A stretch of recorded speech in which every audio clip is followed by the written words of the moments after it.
देखिए, आपका मेरे YouTube चैनल पर आप सभी का स्वागत है। आज हम पढ़ने वाले हैं रासायनिक बल गतिकी केमिकल काइनेटिक्स पार्ट 2।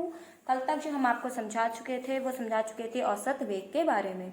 औसत वेग की परिभाषा ये थी कि अगर हम बात करें आर एवरेज की बात करते हैं तो हम क्या लिखते हैं, plus minus delta C upon delta T, यही लिखते हैं। इसका मतलब है कि अगर एक निश्चित समय अंतराल में किसी अभिकारक या उत्पाद की सांद्रता का परिवर्तन तथा उसके डेल्टा टी का जो अनुपात है वही औसत वेग कहलाता है। जहां पर हम बात करें, अगर प्लस की बात करते हैं तो ये किसको दर्शाता है, यह उत्पाद की सांद्रता में वृद्धि को दर्शाता है।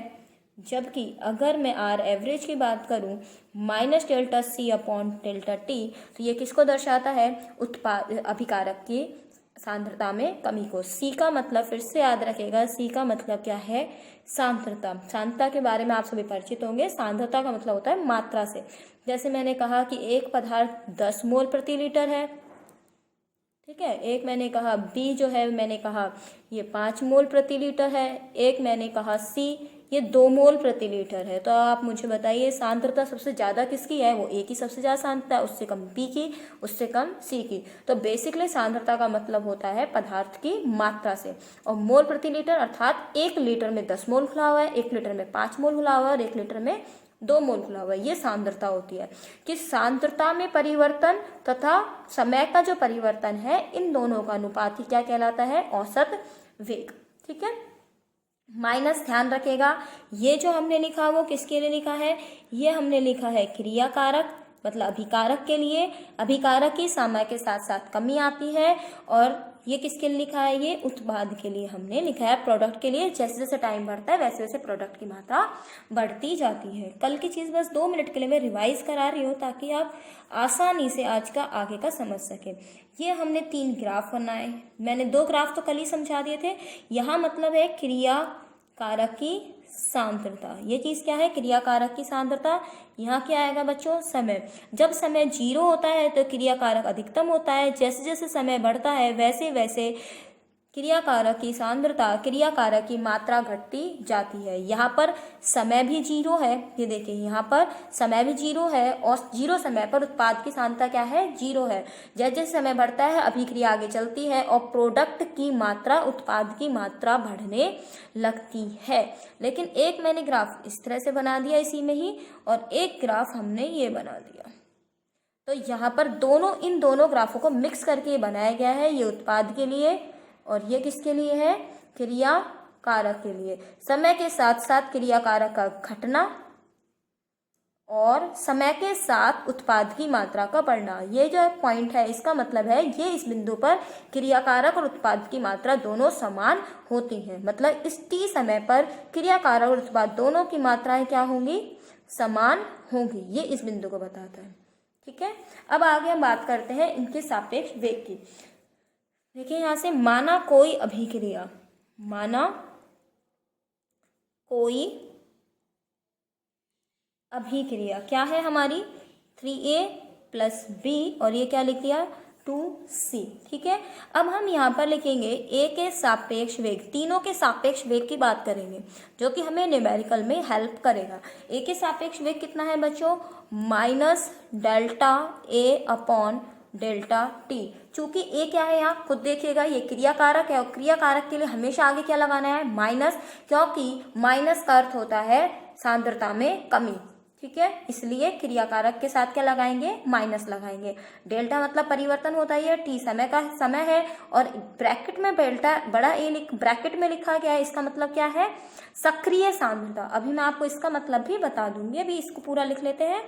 बी के सापेक्ष वेग, वही क्या लिखा हुआ है, खाली बी, तो ये हो गया minus delta B upon delta T. ठीक है। अब क्या बच गया, सी के सापेक्ष, इसके सापेक्ष है, सी के सापेक्ष। अब आप खुद देखिए सी क्या है, प्रोडक्ट है और प्रोडक्ट की सांद्रता में समय के साथ क्या होती है, वृद्धि। तो हमने क्या लगा दिया, प्लस, और ये डेल्टा सी और ये क्या आ गया, अपॉन डेल्टा टी। तो अगर अलग अलग तीनों के सापेक्ष वेग देखें तो हम यहाँ पर कोई अंक आगे नहीं लिखेंगे, लेकिन तीनों के सापेक्ष औसत वेग में संबंध, तीनों के सापेक्ष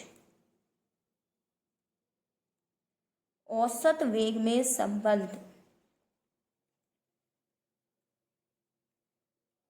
बच्चों औसत वेग में संबंध क्या होगा, अब देखिएगा यहाँ 3 लिखा हुआ है, इसको क्या लिखेंगे 1/3, माइनस तो आएगा ही आएगा, और बाकी जो लिख दिया वो एज इट इज आप यहाँ पर इसको लिख दीजिए। यहाँ कितना लिखा हुआ है, कुछ भी नहीं लिखा हुआ, तो हमने जो लिखा हुआ है वही आ जाएगा अपना।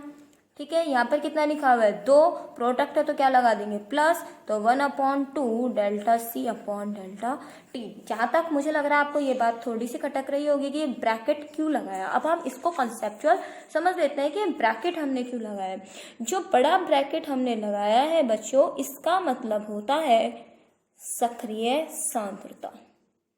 अगर आपने रासायनिक साम्य अगर चैप्टर पढ़ा है 11th का, साम्य अगर चैप्टर पढ़ा है तो आप इसका मतलब इजीली समझ जाएंगे, और नहीं भी पढ़ा है तो कोई दिक्कत नहीं है, हम यहाँ समझाते हैं कि वास्तव में बड़े ब्रैकेट का मतलब क्या है। एक तो है सांद्रता और एक है सक्रिय सांद्रता। जैसे मान लीजिए सरल शब्दों में मैं कहूँ, ए पदार्थ हमने कितना लिया 10 ग्राम लिया, अभी मैं ग्राम की बात कर रही हूँ, ठीक है, कितना लिया 10 ग्राम लिया, लेकिन जब इसको हमने पानी में घोला, जब हमने इसको किस में घोला, पानी में घोला, तो हमें 10 ग्राम की जगह पानी में कितना घुला 9 ग्राम घुला। आप कहेंगे 1 ग्राम क्या हुआ, जरूरी थोड़ी है ये 1 और 10 ग्राम शुद्ध ही हो। जैसे नमक की बात करते हैं, ठीक है, नमक आपने पानी में घोला, लेकिन नमक में अगर कुछ कण अशुद्धि के हुए तो घुलेगा तो केवल नमक, अशुद्धियां रह जाएंगी, तो कितना भाग उसका पानी में गया, और जब वो पानी में चला गया तो वो सांद्रता हमने किस में ले ली, मान लीजिए 9 ग्राम के जो अपने मोल आए वो हम ये मान लें कि 9 मोल ही आए, या 10 ग्राम था वो कितने थे 10 मोल थे, हमने 1 लीटर पानी में घोला इसको, तो केवल 9 ग्राम कितने के बराबर है, 9 मोल के बराबर है, पानी में घोल दिया तो सांद्रता कितनी रहेगी, केवल 9 मोल प्रति लीटर। तो ये इसकी क्या हुई, सक्रिय सांद्रता। एक्चुअली सक्रिय सांद्रता का मतलब ये है कि पदार्थ की मात्रा का वो भाग जो अभिक्रिया में भाग ले। जैसे मान लीजिए आपने कितना लिया पदार्थ, 50 मोल लिया था, कितना लिया 50 मोल, लेकिन जब 50 मोल में से 5 मोल तो अशुद्धि रह गई, उसमें से बचा कितना 45 मोल, तो पानी में कितना घुलेगा 45 मोल ही घुलेगा, तो वही अभिक्रिया में भाग लेगा। तो सीधी सी बात है, जो उसकी अभिक्रिया में भाग ले वही उसकी सक्रिय सांद्रता कहलाती है। इसीलिए हम किसका इस्तेमाल करते हैं, बड़े ब्रैकेट का इस्तेमाल करते हैं। आप तो सिर्फ ऐसा मान लीजिए कि हम जितना ही पदार्थ लेते हैं उसमें से शुद्ध वाला पदार्थ घुल जाता है, जो अशुद्ध रह जाती है वो नहीं घुलती है, तो केवल सक्रिय सांद्रता वह भाग होता है जो पदार्थ अभिक्रिया में भाग लेता है। इसीलिए बड़े ब्रैकेट का जो यूज किया जाता है वो सक्रिय सांद्रता को बताने के लिए करते हैं। तो मैंने आपको इस बड़े ब्रैकेट का कंसेप्ट समझा दिया है, जो हम इस तरह से लिखते आ रहे थे, ये ऐसे लिख रहे थे हम इसको, तो ये सक्रिय सांद्रता को बताता है हमें। और हमेशा यहाँ किसको लेंगे, मोल प्रति लीटर को लेंगे, क्योंकि सारी जो अभिक्रिया है मोस्टली जो जितनी भी पानी में अभिक्रिया हो रही है उनकी बात होती है, गैसेस अभिक्रिया भी आएंगी इसके अंदर, लेकिन जलीय विलयनों की अभिक्रिया की बात होगी तो मोल प्रति लीटर की बात करते हैं हम यहाँ पे। चलिए अब यहाँ से हम एक न्यूमेरिकल सॉल्व कर लेते हैं। न्यूमेरिकल अपना क्या है, न्यूमेरिकल लिख लेते हैं। ये हमारा न्यूमेरिकल है 2a + b, इससे क्या बना जेड। यदि इस अभिक्रिया में जेड के बनने की दर 10⁻³ मोल प्रति लीटर प्रति सेकंड हो तो ए व बी के विलुप्त होने की दर बताइए। देखिए यहाँ से हमें जो दिया गया है, पहले हम तीनों के भी पहले ये लिख लेते हैं जो हमें दिया गया है। हमें क्या दिया गया है, जेड के बनने की दर, तो जेड केवल जेड के लिए लिखना है इस अभिक्रिया में, तो हम क्या लिखेंगे plus delta Z upon delta T. कितना दिया गया है 10⁻³ पहले तो ये लिखने है, जो हमें दिया गया है ना पहले बच्चों उसको लिखेंगे हम। अब हमसे क्या कह रहा है वो, ए और बी के विलुप्त होने की दर, तो मतलब ए का पूछ रहा है हमसे, तो केवल सिंगल लिख रही हूँ हम यहाँ पे, इसीलिए कोई अंक नहीं लिखूंगी। जो हमसे पूछा गया है वो ये पूछा गया है, और क्या पूछा गया है, ये पूछा गया है। लेकिन तीनों में जब संबंध लिखेंगे, तीनों में संबंध, तीनों के मध्य संबंध, तो पहले संबंध लिख देते हैं हम तीनों के मध्य का, तो -1/2 delta A upon delta T बर -1/3 delta B upon delta T बराबर plus Z delta Z upon delta T. Minus क्रिया कारक के आगे प्लस प्रोडक्ट के आगे। अब आगे देखेंगे हम यहाँ पर दिया बच्चों ये है हमारे पास 10⁻³ और हमसे पूछा क्या है, ये पूछा है। तो हम एक बार को अगर इसको भूल जाए अगर, तो इस वाली इक्वेशन को ले लें। चलिए इसको ले लेते हैं एक बार, है ना। मैं यहाँ पर इस तरह से डॉटेड करके केवल इसको सॉल्व कर रही हूँ इसका, है ना। केवल हम इसको ले लें अगर, चलो 2 भाग बना लिए हमने। पहले हम इसको सॉल्व कर लें तो -1/3 delta B upon delta T. केवल इतना संबंध यहाँ से हमने उठा लिया। अच्छा, इसका मान हमारे पास है 10⁻³ तो कोई दिक्कत नहीं है, हमने 10⁻³ यहाँ रख दिया और जो बाकी चीज थी वो एज इट इज रख दी। देखिए हो गया यहाँ से। अब हमसे पूछा क्या गया, ऊपर देखिए ये पूछा गया, इसमें एक्स्ट्रा क्या है, 1/3 तो इजीली यहाँ पे मल्टीप्लाई हो जाएगा। तो बस अब आप मल्टीप्लाई कर दीजिए delta B upon delta T, minus किसी का माइनस रख दीजिए, 3 को यहाँ ले जाइए तो 3 गुणा -3, ये माइनस का मतलब यही है कि सांद्रता में क्या आ रही है, कमी। तो ये हो गई इसकी विलुप्त होने की दर। अब ऐसे यहाँ पे आ जाइए तो -1/2 delta A upon delta T बराबर किसके सापेक्ष भी रख लीजिए, तो इसको रख लीजिए, इसको ही रख लेते हैं अपन, ज़्यादा इजी पड़ेगा। Delta Z upon delta T, वही इसकी वैल्यू तो हमारे पास है 10⁻³ और ये -1/2 delta A upon delta T. तो इसको अगर आप सॉल्व करेंगे तो delta A upon delta T बराबर 2 को मल्टीप्लाई कर दीजिए इससे, तो ये अपने आंसर आ गए। इसके यूनिट की बात करें तो मोल प्रति लीटर प्रति सेकंड इनवर्स, इसकी भी मोल प्रति लीटर सेकंड इनवर्स। ठीक है, ये अपना न्यूमेरिकल सॉल्व करने का तरीका हो गया। ध्यान रखिएगा पहले इस चीज को लिखिएगा फिर न्यूमेरिकल सॉल्व कीजिएगा। मैं अब इसी के जैसा एक और न्यूमेरिकल ले रही हूँ ताकि आपको सवाल समझ में आ जाए कि हमने गलती तो नहीं करी है। देखिए यहाँ से, देखिए अब सवाल में मैंने एक छोटा सा चेंज किया है, 2a + 3b 4z। पहले वाले क्वेश्चन में क्या लिखा था, ओनली z, अब यहाँ पे क्या लिख दिया है 4z। z के बनने की दर क्या दी गई है 10⁻3। अब वो आपसे वही कह रहा है, केवल क्वेश्चन सेम है, a व b के विलुप्त होने की दर बताइए। अब वहाँ क्वेश्चन सेम है, केवल एक छोटा सा चेंज किया है मैंने, यहाँ क्या लिख दिया है 4। अब इसको आप कैसे करेंगे, पहले वही चीज लिखिए जो दिया गया है। देखिए z के बनने की दर हमें दी गई है, तो z के सापेक्ष वेग, तो हम क्या लिख सकते हैं यहाँ पे प्लस, क्योंकि z delta z upon delta T क्या दी गई है 10⁻3। मैंने आपको पहले कह रखा है जब आप इसको सिंगल लिखेंगे, मतलब जब आप संबंध नहीं लिखेंगे तब आप इसमें कोई अंक नहीं लगाएंगे। ठीक है, अब इसके बाद a और b, तो यहाँ से अपना minus delta a upon delta T ये पूछा गया है और minus delta b upon delta T. याद कीजिए पहला भी क्वेश्चन हमने ऐसे ही किया था। अब तीनों के मध्य संबंध, यहाँ तक तो अपना प्रश्न है, इसके बाद अपना आंसर है। बस सवाल में कितना सा चेंज है, हमें क्या करना है यहाँ पर सवाल में, यहाँ 4 लगाना है और फिर इसको सॉल्व करना है कि अपना आंसर कैसे चेंज होता है। तीनों के मध्य संबंध लिख दीजिए, -1 upon delta A upon delta T बराबर -1/3 delta B upon delta T बराबर +1/4 delta Z upon delta T. ठीक है, केवल चेंज क्या हुआ, क्योंकि ये प्रोडक्ट था, प्लस लगेगा, 4 है तो 1/4 हमने लगा दिया। हमारे पास जो चीज यहाँ पर है, अब इसके बाद हम कैसे करेंगे, जो हमको दिया गया है, हमें दिया गया है b, तो b के सापेक्ष हम कैसे निकालेंगे, केवल इतना सा संबंध हम यहाँ से ले लेते हैं, वही 2, इसके यहाँ से 2 भाग कर लेते हैं अपन।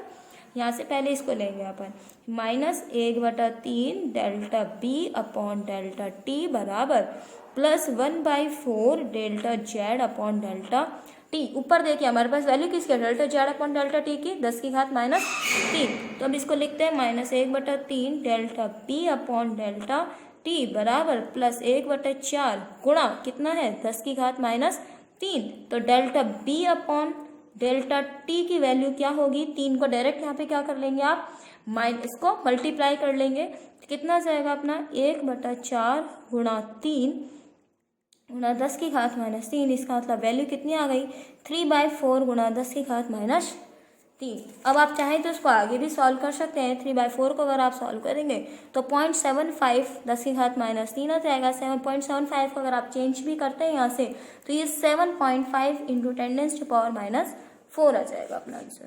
ठीक है।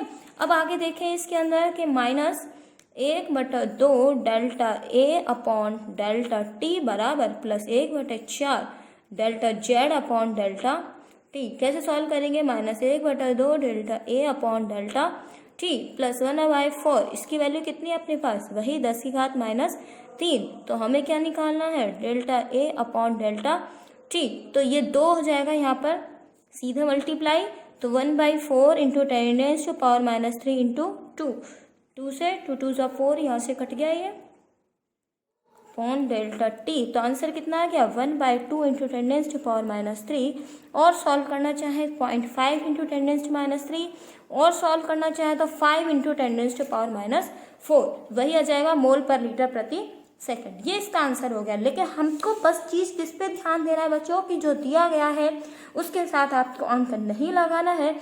इस संबंध को लिखिए, जो भी आपके पास वैल्यू है उसको डायरेक्ट पुट कर दीजिए वैल्यू को इसके अंदर। इस तरह से आपकी जो इससे रिलेटेड न्यूमेरिकल्स है वो सॉल्व हो जाएंगे। तो यहाँ से अपना औसत वेग तो सॉल्व हो जाता है। अब आगे अपना क्या है यहाँ से? अब है अपना तात्क्षणिक वेग। तात्क्षणिक वेग हम कैसे सॉल्व करेंगे बच्चों? तात्क्षणिक वेग का मतलब क्या होता है? तात्क्षणिक का अर्थ है उसी समय का वेग।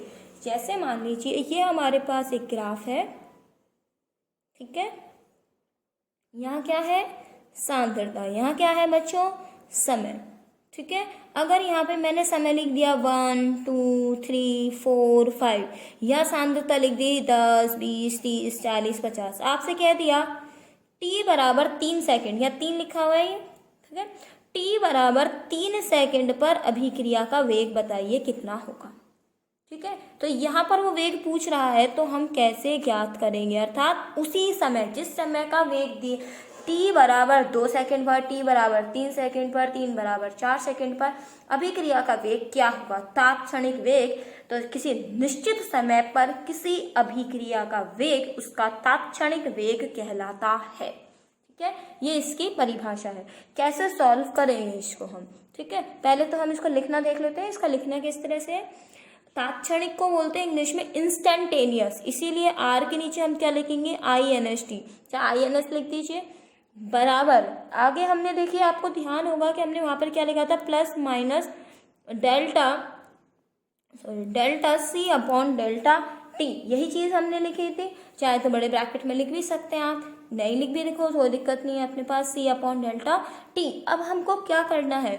हमें यहाँ पता है कि समय अंतराल जो बात कर रहा है वो T हमारे पास नहीं है, तो यहाँ पर लिमिट लगाएंगे T टेंड्स टू 0। क्या लिखेंगे? Limit T tends to 0। इसको हम और किस तरह से लिख सकते हैं? इसको हम लिख सकते हैं प्लस माइनस। जब समय यहाँ पर उसी क्षण पे दिया गया है, इसका मतलब समय अंतराल बहुत कम होगा, तो यहाँ पर हम इस डेल्टा को ना लिखकर हम क्या लिखेंगे? D।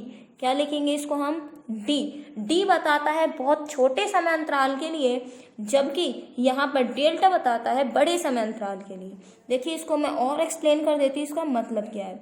ये हमने एक ग्राफ खींचा, ठीक है, हमसे कहा गया ये 1 2 3 4 5 6। अब हमसे पूछा गया कि t बराबर यही 3 सेकंड के लिए अभिक्रिया का वेग बताइए। अब चूंकि हमें पता है कि यहाँ पर अभिक्रिया का वेग निकालने के लिए हमें एक समय अंतराल की जरूरत होती है, तो उस समय अंतराल को हम कैसे कंसिडर करें? हम इसके ऊपर एक स्पर्श रेखा खींचेंगे। क्या खींचेंगे? एक स्पर्श रेखा। ये स्पर्श रेखा खींच दी हमने। स्पर्श रेखा में हम यहाँ से एक सेकंड यहाँ भी हम लिख लेते हैं 10 20 30 40 50 60, इस तरह से समझाने के लिए। अब इस स्पर्श रेखा का जब हम ढाल निकालेंगे, तो ढाल निकालने के लिए हम यहाँ से इस तरह से रचना कर लेंगे एक, ठीक है। स्पर्श रेखा खींच के इसका क्या निकाला जाता है बच्चों? tan theta. एक छोटा सा कंसेप्ट आपने मैथ का पढ़ा होगा, साइन कॉस थीटा का, जिसमें tan थीटा बराबर होता है, जैसे हम बचपन में पढ़ते थे लाल बटा काका, है ना, तो ये लंब बटा आधार, लंब बटा आधार यहीं पर होता है। tan थीटा क्या होता है? लंब बटा आधार। तो ये बच्चों ये तो लंब हो गया, ये देखिए, ये तो इसको क्या हो गया? लंब। ये देखिए वापस देखिए, ये वाली चीज तो क्या हो गई? लंब। इसका मतलब यहाँ से यहाँ तक की चीज, तो लंब बटा आधार जब हम बात करेंगे तो ये लंब बटा जो आधार यहाँ से बात हुआ, तो एक तरह से लंब पर क्या है हमारे पास सांद्रता और आधार पे क्या है हमारे पास समय। तो ये देखिए, चलो इसको हम इस तरह से दिखा दें। ये वाला जो डिफरेंस है मतलब ये क्या है अपना सांद्रता तो है ये डिफरेंस अपना, तो यहाँ पर भी वही चीज़ आ जाती है dc अपॉन dt। तो यही अपने पास ये वाली जो चीज़ आएगी, इसने यहाँ पर जो स्पर्श रेखा खींची गई इसका अंतर और इसका अंतर, बस यही अंतर हमें यहाँ से लिखना होता है। अगर मैं इसको C1 मान लूँ, इसको C2 मान लूँ, इसी तरह से यहाँ T1 मान लूँ और ये T2 मान लूँ, तो वही अंतराल आ गया, इतना अंतराल और इसका अंतराल, और जब अपन अंतराल लिख देंगे तो आराम से निकाला जा सकता है। तो इसी प्रकार से तात्क्षणिक वेग को निकाला जाता है। हालांकि तात्क्षणिक वेग कभी पूछा नहीं जाता इतना पेपर में, लेकिन फिर भी हमें पता चलना चाहिए कि अगर हमसे पूछा जाता है, जिस बिंदु पर पूछा जाता है, तो हम क्या करते हैं उसके लिए बच्चों एक स्पर्श रेखा खींचते हैं। ये बिंदु माना, इस पे क्या खींच दी हमने बच्चों स्पर्श रेखा खींच दी, और यहाँ से इसका क्या निकाल दिया tan थीटा निकाल दिया। जब tan थीटा आप इसका निकाल देंगे तो वही क्या होगा इसका तात्क्षणिक वेग निकल जाएगा। किसी समय t पर निकाला गया वेग तात्क्षणिक वेग कहलाता है। चूंकि यहाँ पर समांतराल बहुत सूक्ष्म होता है इसीलिए हम इसको डेल्टा ना लिख कर d लिखते हैं। डेल्टा और d में अंतर कितना है, डेल्टा अधिक अंतराल को बताता है, जबकि d जो होता है वेग सूक्ष्म अंतराल को बताता है। ठीक है, अगर आपको यहाँ पे नोट्स में लिखना हो तो नोट्स में आप सिर्फ इसको लिखेंगे और ग्राफ क्या बनाएंगे, ग्राफ इस तरह से बन जाएगा। ये छोटा सा ये कर दिया हमने, ये इसका बना दिया, ये इसका साइन थीटा हो जाएगा, यहाँ पर अपना सांद्रता आ जाएगा और यहाँ क्या आ जाएगा समय आ जाएगा। तो मैं आपको PDF प्रोवाइड करा दूंगी इसकी कि आपको किस तरह से बनाना है। ठीक है, तो ये tan थीटा अपना dc अपॉन dt आ जाएगा। चलिए अब आगे की बात करते हैं। आगे अपना तीसरा वेग जो होता है वो होता है प्रारंभिक वेग। तीसरा वेग क्या है, प्रारंभिक वेग। प्रारंभिक वेग की अगर हम बात करें तो प्रारंभिक वेग का मतलब होता है अभिक्रिया के शुरुआत में जो वेग होता है वही प्रारंभिक वेग कहलाता है। वही देखो ग्राफ हमने लिखा, ये ग्राफ बनाया हमने, तो t जो है अपना 0, जब अभिक्रिया शुरू भी नहीं हुई है 0 1 2, तो t बराबर 0 समय पर जो अभिक्रिया का वेग होता है वही क्या कहलाता है, यही हमारा क्या कहलाता है प्रारंभिक वेग। इनिशियल वेग जो होता है जिस समय अभिक्रिया शुरू नहीं होती है, अर्थात t बराबर 0 समय पर अभिक्रिया का वेग, t बराबर 0 समय पर अभिक्रिया का वेग ही प्रारंभिक वेग कहलाता है। t बराबर 0 समय पर अभिक्रिया का वेग क्या कहलाता है, प्रारंभिक वेग। इन तीनों में अगर बोर्ड क्वेश्चन की बात करूँ कि बोर्ड में कौन सा क्वेश्चन आता है, तो जो मैंने आपको न्यूमेरिकल कराया है वही न्यूमेरिकल बेस्ड यहाँ से क्वेश्चन बनता है अब तक बोर्ड के क्वेश्चन पेपर के लिए। अगर आपसे मुझे पूछ लिया जाए कि इन तीनों में से सर्वाधिक वेग कहाँ होता है, तो तीनों में सर्वाधिक वेग होता है प्रारंभिक वेग, अर्थात अभिक्रिया की शुरुआत में अभिक्रिया का वेग सर्वाधिक होता है। जैसे जैसे सांद्रता घटती जाती है अभिकारक की, वैसे वैसे अभिक्रिया का वेग घटता जाता है। तो ध्यान रखिएगा किसका वेग सर्वाधिक होता है, अभिक्रिया का प्रारंभिक वेग, अर्थात शुरुआत में अभिक्रिया का वेग सर्वाधिक होता है। देखिए अब हम नया टॉपिक पढ़ रहे हैं, अभिक्रिया वेग समीकरण क्या होती है, वेग व्यंजक क्या है, दर व्यंजक क्या है। माना कोई अभिक्रिया निम्न है, माना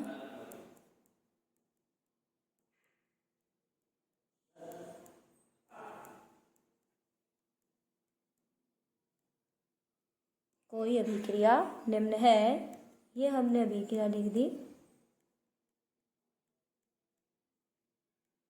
ठीक है, अब इसके बाद हम बात करते हैं कि इसके बाद किसी अभिक्रिया का वेग हम कैसे लिखेंगे। तो R समानुपाती A और ये D। अब मैंने ये क्या लिख दिया, याद करने की ज़रूरत नहीं है, इसको देखो हम कैसे लिखेंगे।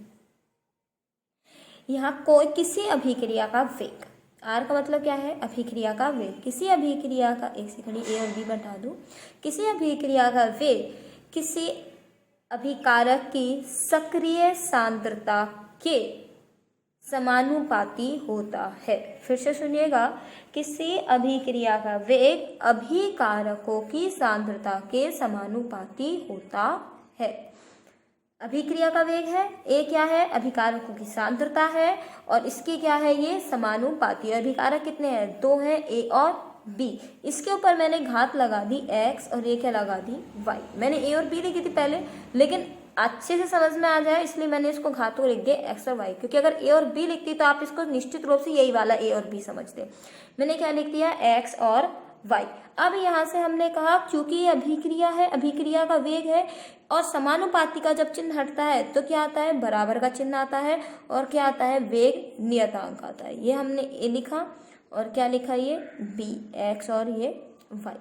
यहाँ से इसका मतलब क्या हो गया, किसी अभिक्रिया का जो वेग, यहाँ पर हमने समानुपाती का चिन्ह लगाया तो उसकी जगह क्या लिख दिया, बराबर, और समानुपाती का चिन्ह हटाएंगे तो क्या आएगा, स्थिरांक, जो यहाँ पर क्या है, k है, और k को ही हम क्या कहते हैं, वेग स्थिरांक या वेग नियतांक। क्या लिखते हैं, वेग स्थिरांक या वेग नियतांक। इसको मैं लिख दूं यहाँ पर, द्रव्यानुपाती क्रिया के नियम से, द्रव्यानुपाती क्रिया नियम से देखिए यहाँ से किसी अभिक्रिया का वेग क्रिया कारकों की सांद्रता के समानुपाती होता है। ठीक है, बिल्कुल सिंपल इसी तरह से परिभाषा। और ये जो समीकरण हमने यहाँ से लिखी है यही अभिक्रिया वेग समीकरण। अब यहाँ पर ये जो x और y है, इन x और y का मान इन a और b के समान हो भी सकता है और नहीं भी, जरूरी नहीं है। लेकिन अगर क्रिया कारक a और b की क्रिया जो है सांद्रता, इन दोनों की सांद्रता क्या आ जाए, इकाई हो जाए, तो अगर इन दोनों का वैल्यू 1 हो जाएगा तो r बराबर क्या आ जाएगा, k आ जाएगा। और अगर r बराबर k आ जाए तो r तो क्या है, अभिक्रिया का वेग, तो उस समय k क्या कहलाएगा, यही इस समय k जो कहलाएगा ये विशिष्ट अभिक्रिया वेग कहलाएगा। ये क्या हो जाएगा, विशिष्ट अभिक्रिया वेग। दोबारा सुन लीजिए, यदि अभिकारकों की सांद्रता इकाई हो जाए तो अभिक्रिया का वेग ही विशिष्ट अभिक्रिया वेग कहलाता है। r बराबर k मतलब अभिक्रिया का वेग ही, अभिक्रिया का वेग ही विशिष्ट अभिक्रिया वेग कहलाता है। यह जरूरी नहीं है x व y का मान स्मॉल a व b के बराबर हो, इस चीज को याद रखिएगा। ये यहाँ पर जो x और y लिखे गए हैं ये प्रायोगात्मक मान होते हैं। x और y सांद्रता पद की जो घातें हैं ये प्रायोगिक रूप से निकाली जाती है, तथा ये सांद्रता पद की जो घातें हैं इन्हें हम कोटि कहते हैं। ये सांद्रता पद की घातें क्या होती है, कोटि कहलाती हैं, अभिक्रिया की कोटि। अभिक्रिया की कोटि को हम डिटेल से पढ़ेंगे, इस चैप्टर में बहुत डिटेल से आने वाला है, लेकिन इतना समझ लीजिए जो x और y है ये प्रायोगिक रूप से निकाले जाते हैं। यहाँ देखकर अभिक्रिया को नहीं बताया जा सकता कि x और y का मान क्या होगा। ठीक है, चलिए अब इसके बाद हमारे पास टॉपिक जो है वो है, इसके बाद हम पढ़ने वाले